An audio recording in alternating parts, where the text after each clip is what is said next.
أعوذ بالله من الشيطان الرجيم بسم الله الرحمن الرحيم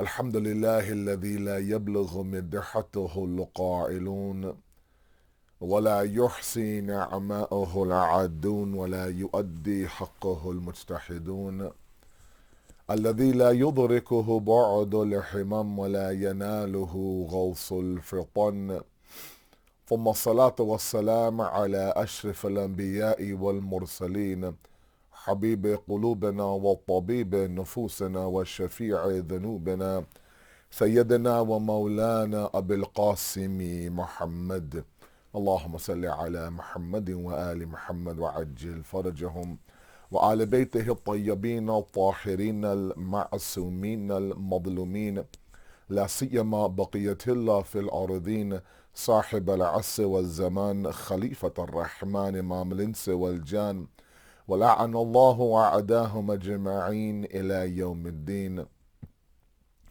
أما بعد فقد قال الله وقوله الحق بسم الله الرحمن الرحيم وكان الناس أمة واحدة صدق الله العلي العظيم اللهم صل على Muhammad وآل Muhammad وعجل فرجهم.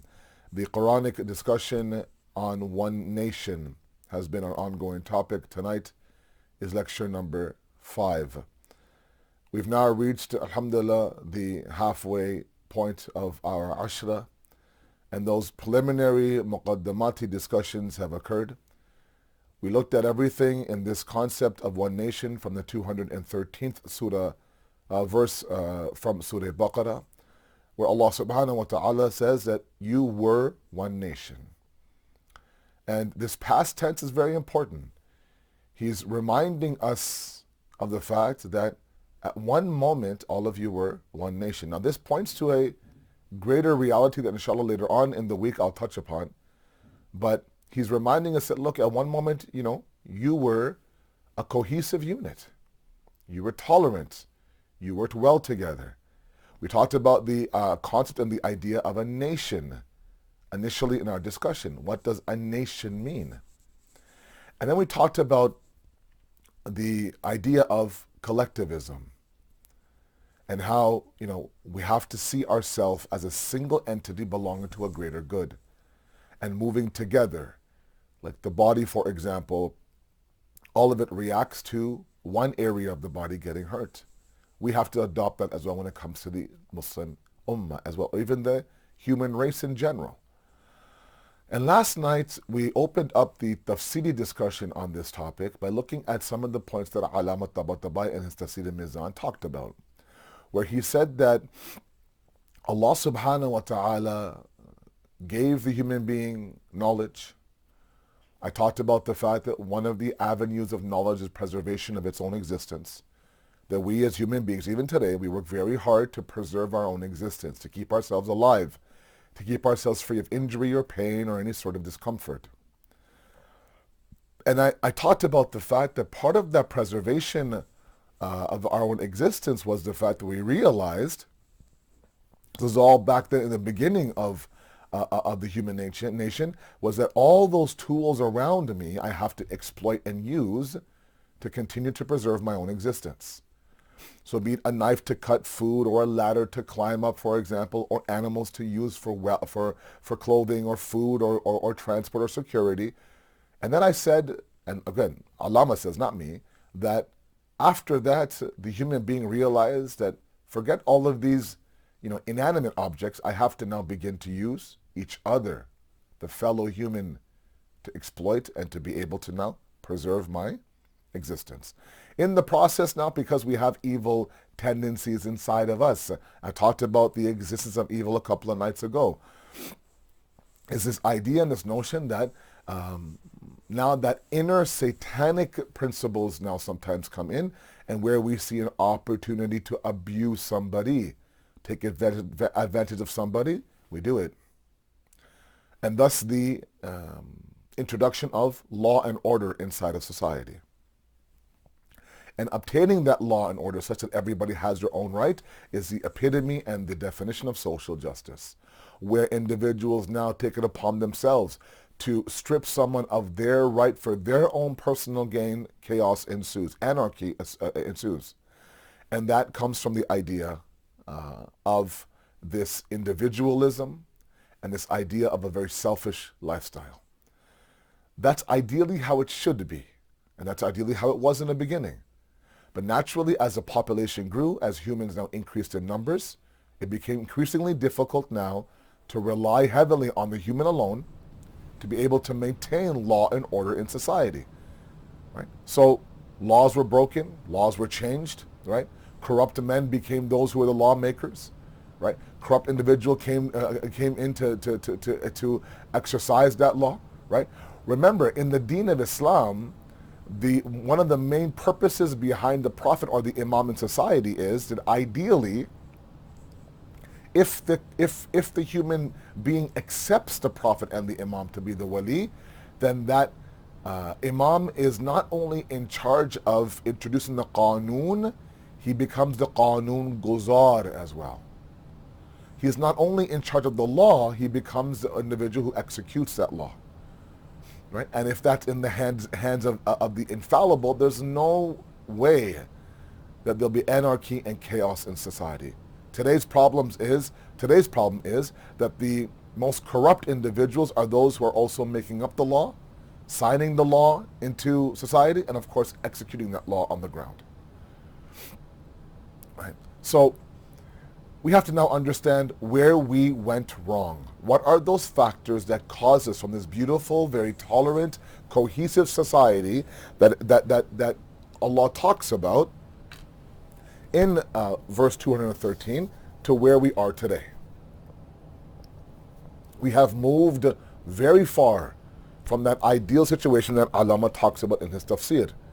So I want to now, in this last week of the first 10 days of Muharram now, look at various factors that attributed and contributed to the idea of us now moving away and now us being in this state of disarray where there is social injustice very common and everywhere in every corner of the globe. And I want to look at one factor today, and that being the factor of elitism. Okay? Elitism. Now, let me explain this a little bit carefully. Islam absolutely says that we should aspire to be the elite in society. We should be hum ahlul fada'il. You pick up khutbah hammam, khutbah muttaqin of Amir al-Mu'mineen Nahj al-Balagha. I believe 193 is the khutbah number. In the beginning, when Hammam is asking him, Mawla, can you describe to me who the pious ones are? And he presses him for more information. The first thing that Imam Ali says is that no, Hammam, the pious ones are the distinct ones in society. You can see them a mile away. They don't try to mend and blend into society, into an impious or corrupt society. No. Right? Where the world is now going towards corruption, you can see the pious ones are distinct. They're off to the side. Okay, that elitism is actually recommended. But that elitism comes with merits. That's iktisabi. It's an acquired elitism. You worked very hard to be elite in the eyes of Allah. Right? You worked very hard with your worship and your akhlaq and fighting your nafs and taking part in this jihad al-akbar. Now you've become elite, not in an egotistical way, but you've gained the pleasure of Allah subhanahu wa ta'ala. Right? When we talk about Imam Hussein in Surah Fajr, irji'i ila rabbiki radiyatan maradiyya, that return back to your Lord Hussein where you are radhi with him and he in turn is radhi with you. You are pleased with him, he is pleased with you. That's an elite status now. It's one thing where you're happy with God, it's one thing where he's happy with you. But that came after an azim and a grand sacrifice where he showed his love for Allah subhanahu wa ta'ala by giving up everything he had, including his own existence.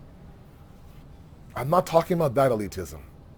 I'm talking about the negative and the disease of elitism inside of our societies, where now we believe, for no merit at all, for nothing that we've derived or acquired, that I'm higher than you.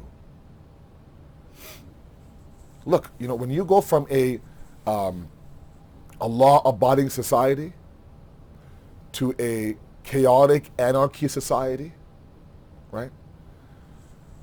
Like you look at what's happening this morning in Keyshawn, Wisconsin, in the U.S. This man is shot 7 times in the back because he was walking away from the cops, right? I just saw videos this morning of individuals on the street with rifle guns now, right, holding a police car or it looked like an army tank hostage. Hostage meaning that you're not going anywhere and we have guns on you. Right? So the entire now functionality and the process of society has flipped on its head. The ones that should be up there upholding the law now are the ones who are, of course, the ones who are breaking the law. And we see that everywhere. This entire, anti-racism movement in the U.S. that's really spread across the globe now, all speaks to the fact that the ones who are the Qanun Guzar, the ones who are executing and implementing that law, have no business doing that. They themselves now are corrupt. Now, there are many factors that have attributed to the fall of society. Part of it is that we just believe we're elite for no apparent reason. For things that we were given accidentally or genetically through birth of my parents. I take that and I use that to look down on you, to think I'm better than you. And forget in a general society, in our communities, in our families, we believe that something as generic as, for example, something as accidental as the shade of the color of your skin.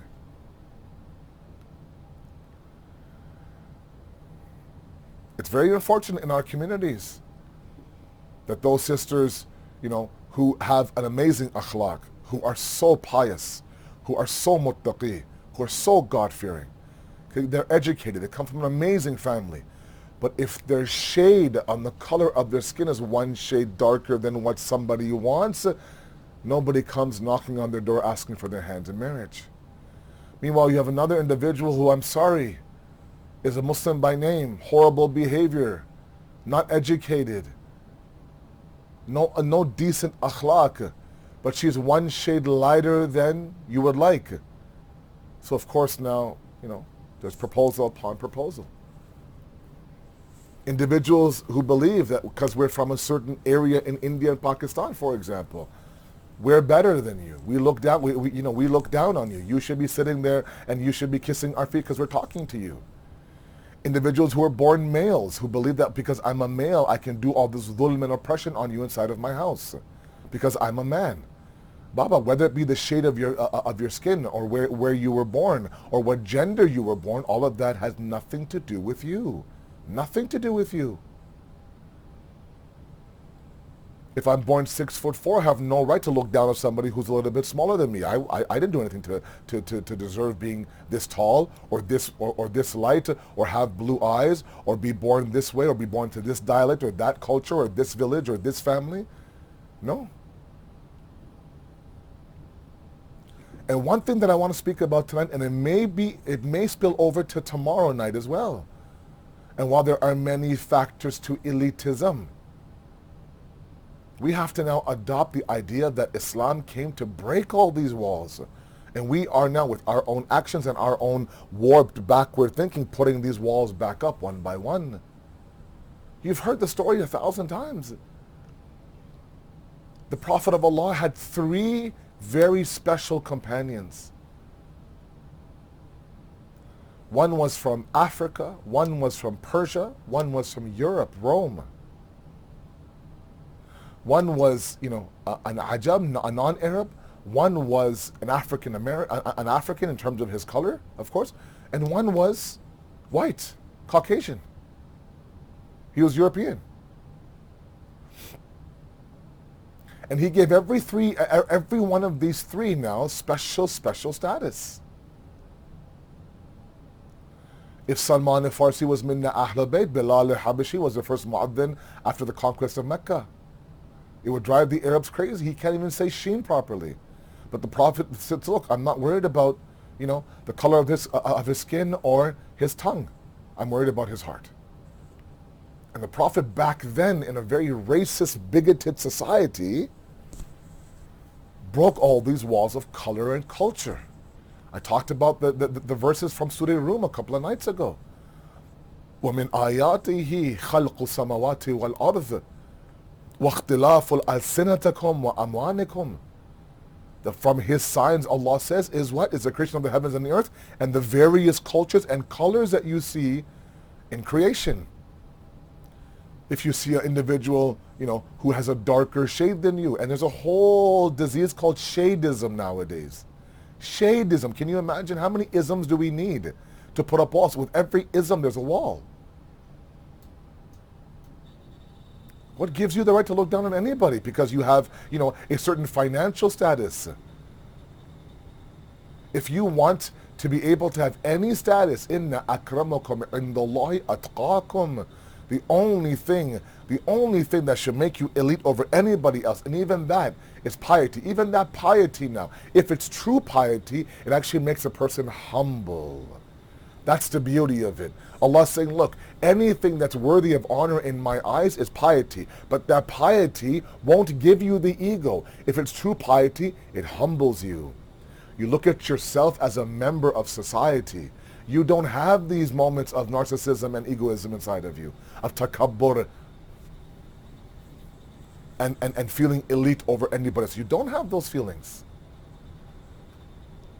But now when we began to look down on somebody, we began to think that the color of my skin makes me better than you. The color of my eyes make me better than you. My last name makes me better than you. All those things now began to create anarchy, chaos, divisions, walls, groups, tribes, pitting against each other. And the dhulm happens, injustice happens. The breaking of laws happen. And all this idea of ummatun wahida, one nation, gets fragmented into small little nations. Even today in our communities now, we're small, fragmented communities. All based on what? Culture. All based on language. All based on color of the skin.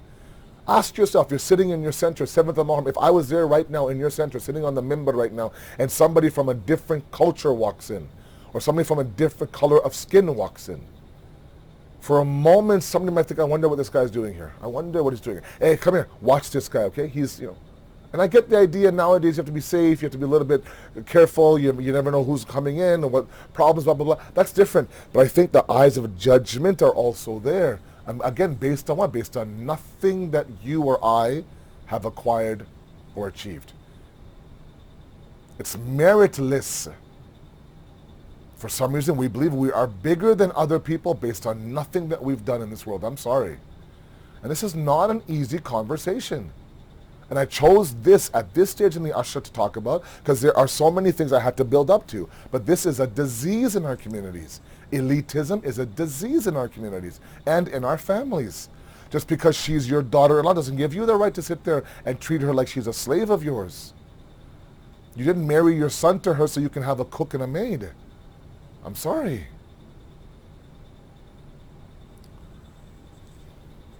So what I want to speak about today is spiritual elitism, and it's not an easy topic. And I thought long and I thought hard, should I even talk about that? There are some of you who won't like my conversation today. But my responsibility, my wazifa, my zimbadari on this mimbar in front of you right now is to talk about what needs to be spoken about, not always what is wanted in terms of what you want to hear. Sometimes we all, including myself, this is more for me than anybody else. I need to hear this, not so much do I want to hear it. Nobody wants to hear the fact that, look, you have to work hard at this and be better at this. No, we're very, very happy. I'm very happy with the fact that I was born into a Sayyid family. That means I'm a Sayyid. That means I have some status. Great. Perfect.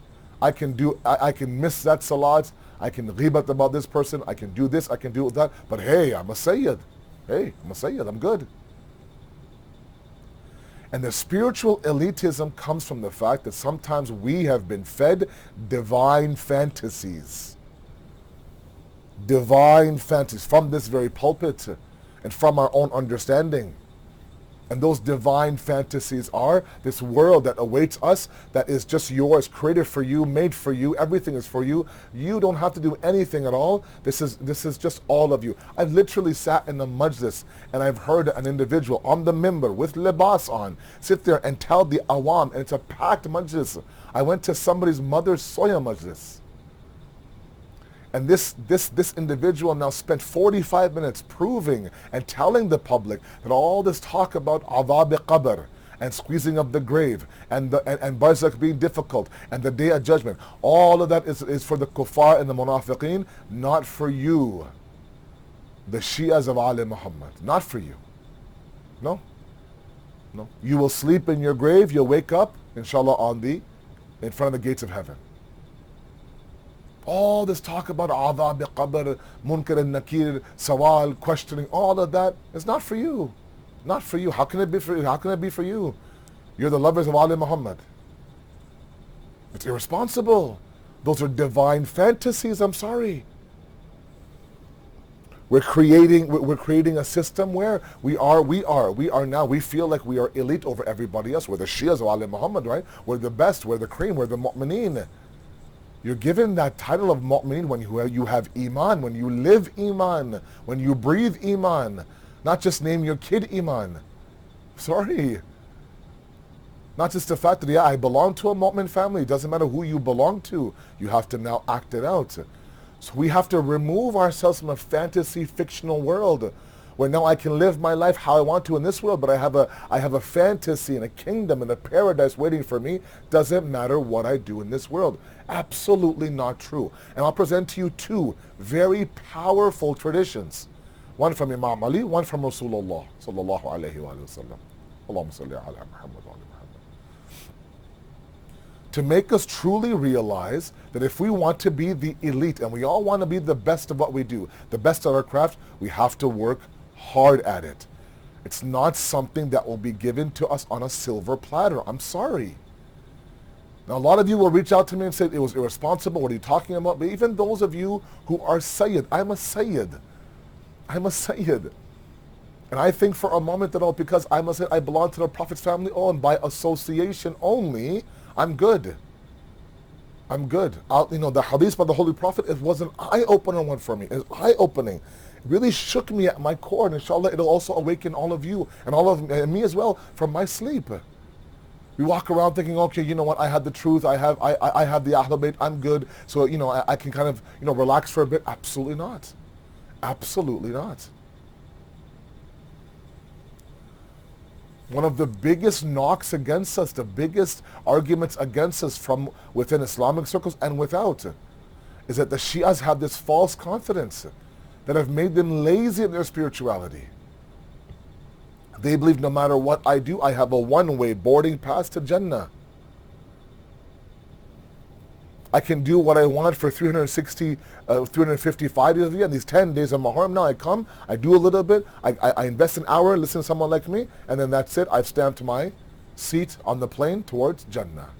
And that's it. Now, after Ashur, I can resume to going back to my sinful life. Miss my salat, oppress my wife at home, talk down to my kids at home, right? Destroy communities, right? Deny my wife any money. Live a haram life, music, sometimes gambling, sometimes, womenizing, sometimes alcohol. All these things are very prevalent in our Shia communities. Don't tell me otherwise. You know how many phone calls I get? From young couples who are born and raised here. Born and raised here. Educated here. Those days are gone, Maulana, they're from the Gaon village in India or Pakistan, they don't know any better. No, these are people who are Wall Street, who are Silicon Valley, who are making tons of money, and they continue to oppress, beat, abuse, verbally, physically abuse the women inside their home. Be it their daughters or their wives. Anyways, it's not my topic. All because they think they can. All because they think they're elite. Because I'm the man. I'm the man. I could do this. It's ignorant. It's jahalat. It's anarchy. It's animalistic behavior. It's not part of the idea of one nation. God's reminding us that, look, let me remind you of what you used to be Try to go back and do what? And try to restore that version of you as one nation. You worked well together. Yes, differences occurred. Those differences were easily squashed. There was a tolerance level. There was an idea of working. There was cooperation. There was cohesion. But all that is nafsi now. It's me and myself, and that's it. And one of the biggest reasons why we have gone into anarchy is individualism. That's a little bit later on in the Ashra. But tonight and maybe tomorrow is elitism, depending on how far I get. But I humbly ask you, as somebody that you know very well, I've earned the right now to speak like this to you and the community there. I have. You know where I come from. You know what my niyat is. This is not the first time that I'm speaking to all of you. If that's the case, then I'm going to use what I've earned in terms of being a brother and a son of yours, and share with you what I tell myself and what I tell all of you. If you want to be elite in this world and the hereafter, it has to be earned. It has to be earned. And that merit and that earning comes from the Sharia. Comes from following God's commands. Does not come by association. Does not come by some divine fantasy. Does not come by some free ticket to heaven. I'm sorry. All of that is earned. Allah exists in a merit-based system. Allah does not waste the deeds of any individual. Nor has He ever said to live in a surface-level society where you are to judge somebody, oppress somebody, look down on somebody based on things that you see on the outside. Be it the fact that you see a female, oh, it's a female, let's oppress her. Oh, it's an African American, let's oppress him. Oh, it's a youth, let's oppress him. Or it's somebody who drives a taxi, let's say, let's oppress them. With my words, with my judgment, right? With my hands, God forbid, with my tongue, God forbid. I literally had one individual tell me that, Maulana, you frequent that community a lot. I go, yes, I do. I love going there. Wow, that's a community of taxi drivers. I mean, I think you're wasting your time there. I looked at him with shock. This was a key influencer in a community that I no longer go to. I just couldn't believe it. I'm looking at him, and yes, he's a wealthy man. I'm sitting in his mansion. Who gives you the right, my man? Who gives you the right to look down on anybody? To look at somebody who is going through an honest living, for you now to think that you're elite because you have an extra zero on your paycheck every 2 weeks? It's absurd. It's not even humane. Forget let alone religious. It's not. Let's come to the first hadith. Imam Ali alayhi salatu wasalam. Allahumma salli ala Muhammad wa ala Muhammad. Nahju balagha. Okay. We can't be selective in our traditions when it comes to the Ahlul Bayt. We can't be selective. We can't simply listen and look for those that feed our warped version of Islam.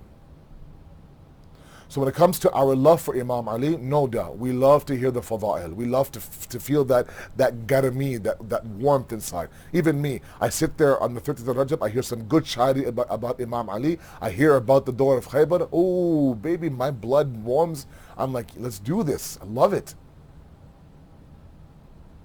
At the same time, that same Imam Ali went and fed the orphans. That same Imam Ali did what? Cried on the musalla in the middle of the nights. That same Imam Ali did what? Did housework and chores inside the house. That same Imam Ali did what? Worked with his hands as a carpenter. That same Imam Ali was patient and quiet when the deen required him. That same Imam Ali chose the path of Allah even though his nafs was screaming for him to get his God-given rights. That same Imam Ali looked at his qatil and killer and told his son to get him something to drink. If we're going to take him, let's take him as the entire package. Every dimension of him is what? Is hujjat for us. These words I'm about to present to you are hujjat for you and for me as well. And I'm going to read it verbatim. You know me. Usually I don't have anything on my hands on the mimbar, but I don't want to, I don't want to get this wrong. He says, La takun, don't be like those. And this entire hadith is about don't be like those, don't be like those, don't be like those, he says. He says, don't be like those. La takun mimman yarjul akhirata bighayri al-amal. Oh. Don't be like those who have this hope of the hereafter, this raja, this hope for the hereafter, but it's what? It's بغير العمل. It's without doing anything. I'm gonna be a doctor. I can't wait. I'm gonna ace the MCAT. I'm gonna go into med school. I'm gonna kill that interview. Do all that. Oh yes, I can't wait. I have my entire career planned out for me. Perfect, perfect. You know what that requires you to do? Get straight A's in school. All this hopes about being, MD, have my own clinic. I have this line of medicine. I want to do this, help this person, help that person. Maybe go to not just open up little small clinics during Arba'in. Fantastic, great idea, man. That's very, very noble. That requires you to work hard from high school. Ace your SATs. Get an amazing GPA and then kill the MCAT. That requires amal. Don't be like those. Yarju al-akhirata bighayri al-amal. Huge hopes. Palace in Jannah. Sayyid Asad Jafri. Manzil is Sayyid Asad Jafri. Bah. Wah, kya baat hai yaar. Huge palace. But no amal. No amal. No amal. He goes on to say, don't be like those. Don't be like those. يُحِبُّ الصَّالِحِينَ وَلَا يَعْمَلُوا عَمَلُهُم. Don't be like those who you love the good doers. You have hub for those who are the salihin, but you don't act like them. You don't emulate them. You don't copy what they're doing. If you love the way this person acts, try to emulate that. If you love their piety, do your best to emulate that. This love is not gonna go. It's gonna fade in the clouds. And then he says, وَلَا تَكُونَ يُبْغِضُ الْمُذْنَبِينَ وَهُوَ أَحَدُهُمْ. Allahu Akbar. You despise the sinner. You despise the one who breaks Allah's commands, and yet he says you are one of them. وَهُوَ أَحَدُهُمْ. You are one of them. I can't believe that person. I can't believe. Look at the way that they're acting. You're exactly the same way. Exactly the same way. We have all this talk about this person sins and that person sins and this person's act in that marriage and this family and the way he runs that community. And meanwhile, we are what? We are the biggest zalim and fir'aun in our homes. We are running our center like it is a sweatshop where I am the CEO and all these are my minions. Whatever I say goes. What about this? Doesn't matter. I'm in charge here. Right? We have a lot to say about others. But وَهُوَ أَحَدُهُمْ, we're one of them. Imam Ali, Nahj Balagha, not my words. He says, don't be like those. يُخَافُ عَلَى غَيْرِهِ بِأَدْنَى مِنْ ظَنْبِهِ.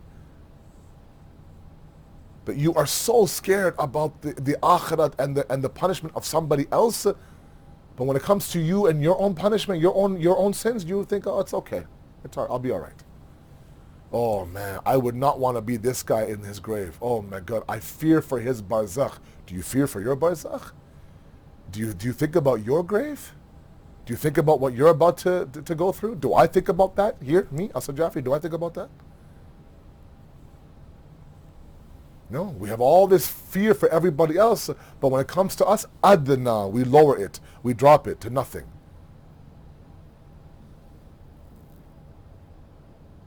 وَيَرْجُو لِنَفْسِهِ بِأَكْثَرِ مِنْ عَمَلِهِ. Don't be like those who have high hopes for themselves, but their amal don't match those hopes. Again, I'll go back to the idea. MCAT, doctor, interview. I'm going to apply to that med school and this med school, the top notch in the nation, no doubt, and you're getting D's and C's. And your teacher says, "Wow, those are high hopes, man. That's great, man. Shoot for the stars, buddy. But let's work on the midterm next week." Don't be like those who have these false hopes, these delusional hopes. Imam Jafr al-Sadiq alayhi salatu wasalam, Allahumma salli ala Muhammad wa ala Muhammad, he says that when it comes to khawf and raja, right, fear and hope inside the believer's heart, it should be that when you measure both of them, they're the exact same weight. Exact same weight. There are some people like me who have so much fear of Allah, that one sin and that's it. I'm Jahannami, that's it. I'm hopeless. There's no way God can forgive me. That's one problem. The other one is this delusional hope where now I'm sinning. I'm living a horrendous life. I don't even resemble anything to do with Allah and the Prophet and the Ahlul Bayt, and yet I know that Manzil Asad Jafri in Jannat is waiting for me. Baba, your amal don't match your delusion. They don't match. Don't be like those, he says. وَيَرْجُ لِنَفْسِهِ بِأَكْثَرٍ مِنْ عَمَلِهِ. Your hope in yourself is higher. It's akthar than what? مِنْ عَمَلِهِ, than your deeds. Be realistic. Be realistic. يُقَصِّرُ إِذَا عَمَلْ. When it comes to their amal, they're deficient. وَيُبَالِغُ إِذَا سَأَلْ. When somebody asks them a question, they go on and on and on about the answer. Right? They do mubaligha, they exaggerate, they go over and over when somebody asks them a question. You ever have somebody, you ask them a question and they give you a 45-minute answer and you still say, so what's the answer? He has no clue what the answer is. But he can't show it. He can't show it. He can't say, I don't know. I ask you a very simple question. I don't mean to be, I don't mean to be a comical here. When somebody, when's the last time somebody asked you, or I'll ask myself, when's the last time somebody asked me an opinion on a matter, and I said, you know what? I have no clue about that. I don't know anything about that. When's the last time somebody asked me a question and I said, I don't know? Period.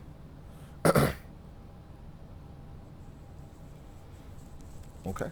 Like I remember somebody had asked me about the history of the BLM movement, okay? Somebody had, this is months ago when the George Floyd case was very fresh back then.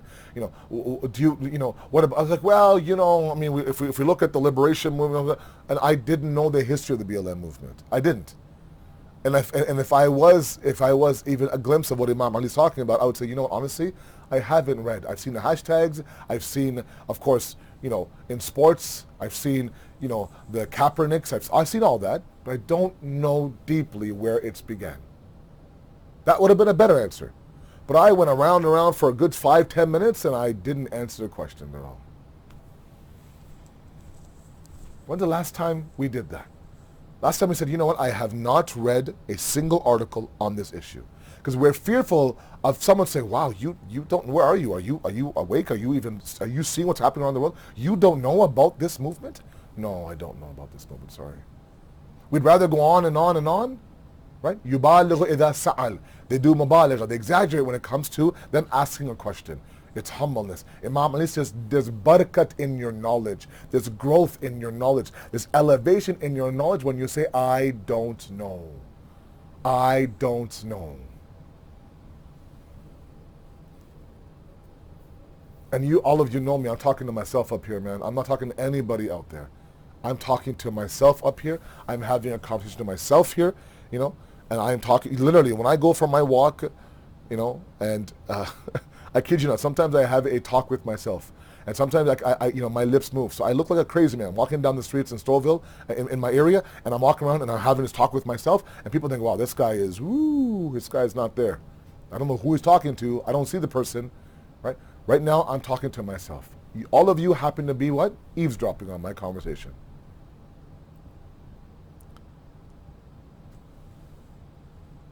فَهُوَ بِقَوْلٍ مُضِلٍّ وَمِنَ الْعَمَلِ مُقِلٍّ. His speech is a lot, but his amal is nothing. This entire hadith of Nahj al-Balagha. Don't be like. Where is there elitism in this hadith? Where is this idea that you can achieve the greatness of the hereafter without doing anything? It isn't. All of this screams that if you want to achieve, if you want yarjul akhirah, if you want hope in the hereafter, if you want to be amongst the salihin, if you want to be somebody who has, yarjul li nafsihi, you hope in yourself, all of that requires action, amal, work, analysis, jihad, It requires you to struggle against yourself. That's what I mean by jihad, struggle against yourself. All of that. It's not that because I was born in a Shia Sayyid family, all of this now will be given to me in a silver platter. Aye, beti, yellow. This is yours. Here you go. For what? Oh, just for, being born. No, I'm sorry. Even the maqam of a Sayyid has a high maqam, but that maqam is earned, Baba. It's earned. Why is it that we have family members of the Prophet, blood family members of the Prophet cursed in the Quran by name?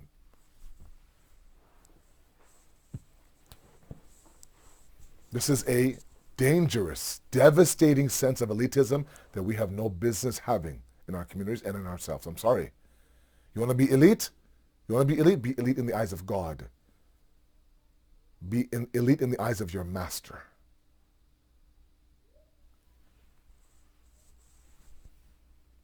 Then, we have done something. Then we've done something. Okay. Tomorrow, inshallah, I will look at this idea of elitism by association. And present to you this Prophet's hadith tomorrow, inshallah. These are difficult conversations to deliver up here from me and to absorb from where you're sitting.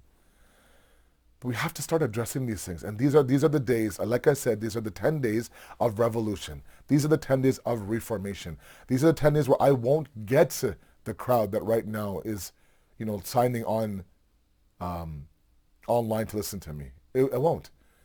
And if God tells me, look, you had 10 days with people that you don't get all year round, what did you deliver them? Did you sit there and kind of, sing your lullaby?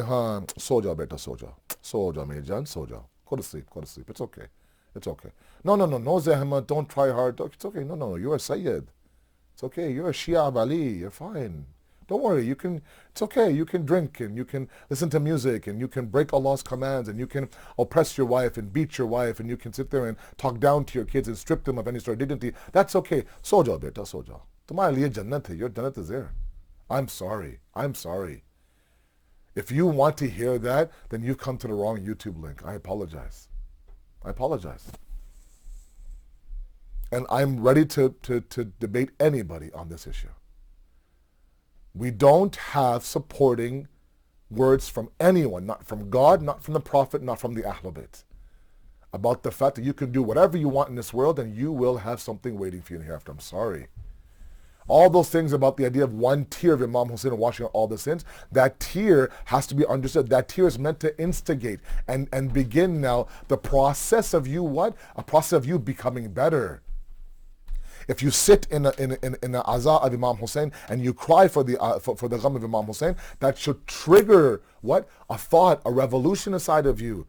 Islah and reform inside of you. That's why this tear should wash away everything. But that tear should be taken as what? As a catalyst to change. Not of the fact of a free ticket to Jannah. I'm sorry. Let's move away from these old discussions. I'm sorry. And the only reason why I bring it up halfway through the Ashra, because I'm still hearing about this.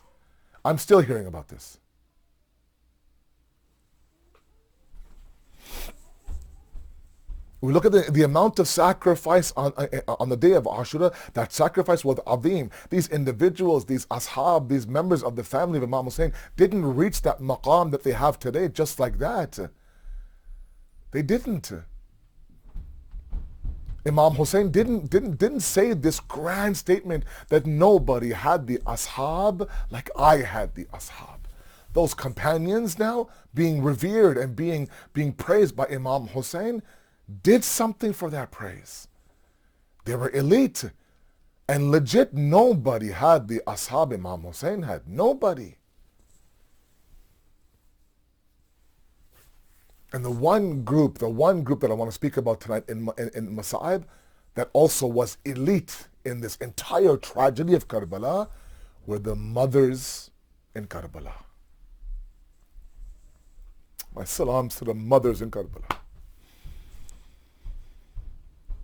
We all know, right? The fitrat of the mother, the innate disposition and the innate nature of any mother is to protect her child, to protect her child, to protect her child. If that means that I get sick, give me the sickness, but I want my baby to be healthy. If that means that I am up all night, holding them while they sleep in my arms, then so be it. I'll be up all night. You just sleep. If that means that there's only enough food right now for me to feed you, take every last crumb of that food. I don't want it. I want you to be full. That's the fitrat of the mother, right? That is the innate nature of the mother. Sacrifices everything for you. Even her most precious worship and ibadat and amal, the nights of Qadr and the nights of Shab Barat, when she sits there and she lifts her hands up for dua, you think she's asking for herself? You think any mother, her first dua is, Allah, give me this, give me that? That vocabulary doesn't exist in the world of the mother. Her first dua is her what? Her children, her awlad, her children, her awlad. Any mother I've ever met, please, Maulana, pray for my son, pray for my daughter, pray for my son, pray for my daughter. Will not sleep until what? Until you're home. Oh my goodness, my bachwana, my child, I used to come home sometimes late. And I thought the entire house was asleep. I would slowly go up the stairs, and the slightest, faintest whisper of a voice from the room of my parents would be my mother. Asad, aage ghar, you're home. Ji, ammi, aap so jaiye, go to sleep, ammi. I'm home. Okay, beta. And she would sleep then. I remember in those months of Ramadan where she wasn't fasting, at 3 o'clock, 4 o'clock in the morning, she would come down. She, obviously she hadn't slept in hours. She'd come down to what? To make us suhoor. I go, Mom, you can go back upstairs. It's okay. Nay, beta. I just want to make sure that you guys do proper sahri. These are small things, right? I'm leaving to go to work. I'm leaving to go to work. And behind me, I can hear the whisper of the dua of the mother. When the Prophet of Allah is at a burial of a person's mother, after they bury the person's mother, he turns to the friend of that person and says, look after your friend from today. That saya, that shade of the protective nature of the dua of the mother is not there with him in this world anymore. That's who the mother is. That's who the mother is. But the mothers of Karbala were completely different. Completely different. They changed their fitrat to what? To say, look, I'm not going to protect my child. I'm going to sacrifice my child for the sake of Hussein and drown my child in Hussein as Hussein drowns himself in Allah subhanahu wa ta'ala. Bibi Zainab is getting her own Muhammad ready in the khayma. Can you imagine a mother who's getting her boys ready to what? To go to battle and eventually be killed. She's sitting there and she's giving them a talk that, look, you have the blood of Abdullah. You have the blood of Amir al-Mu'mineen. Your grandfather was Amir al-Mu'mineen. Your uncle is Hussein ibn Ali. Go out and make me proud. I'll be watching from the khayma to see which one of you is proud. She would get them ready. They would go and they would ask Imam Hussein for ijazat. Mamu, give me ijazat. Mamu, give us ijazat. And he would look at her, he would look at them and say, these are the sons of my Zainab. The sons of my Zainab. How could I give permission for the sons of my... They weren't even baligh yet, the books say. They weren't even baligh yet, the books say. Imam Hussein would say, no, go back. This war's not for you. This war's not for you. Until Zainab came herself. Bhaiya, do you remember in Siffin when Baba allowed Abbas to go to war? Abbas was 14, 15 years old. Yes, I remember. Why did he do that? He wanted to show how proud he was as a father. He wanted to see the pride that a parent has. Then she says to her Hussein, Bhaiya, why are you denying me that pride? Let me sacrifice my boys so I can say, yes, my boys gave their life for the deen of Allah subhanahu wa ta'ala. Oh no, Muhammad, come forward. On one side is Abbas, on one side is Hussein. No matter how hard they tried to find armor to fit these two young boys, everything was too big. Everything was too big, too loose, wouldn't fit. They tried 7 different helmets on their head. The helmet was too big. The final thing was that Imam Hussein grabs a green cloth, wraps it around their head like a green amama, a green turban, and then finally that helmet fits on their heads. Abbas now mounts on Hussein, mounts Muhammad. They begin now to roar inside the Maidan of Karbala, announcing themselves that we are the grandsons of Haydar Karrar. They begin to fight, but one by one now they fall from the horse. Assalamu alayka ya Aba Abdullah. Imam Hussein goes roaring into the Maidan of Karbala. Abul Fazl goes roaring to the Maidan of Karbala. They bring them back to the Khayma. Everyone waits for Zainab's reaction. The Khayma opens. Zainab comes out. On one side is Muhammad's body. On one side is Own's body. Bibi Zainab now sits in the middle, puts one hand on the chest of Own, one hand on the chest of Muhammad, falls down into sajda. Ya Allah, accept this Qalil sacrifice on my behalf. She gets all the way back to Medina, sitting at her front door. Abdullah, her husband, opens the door, sees Zainab, couldn't recognize her. Zainab says, Abdullah, you can't recognize your Zainab. What, Zainab, is that you? Zainab wakes up, stands up, begins to cry. Abdullah, give me portion for my 2 boys that I left in Karbala. سيعلم الذين ظلموا أي منقلب ينقلبون إنا لله وإنا إليه راجعون. We ask you, Allah subhanahu wa ta'ala, to accept this qaleel ibad, inshallah. We ask you, Allah subhanahu wa ta'ala, to give us that tawfiq to be individuals who earn our status in the hereafter. We ask you, Allah subhanahu wa ta'ala, please, to weaken the hands of the enemies of humanity, to strengthen the mustaza'afin and the oppressed everywhere that they are. And finally, Allah, one dua that we constantly have is, Allah, make us worthy of the Imam's arrival. Wassalamu alaikum wa rahmatullahi wa barakatuh.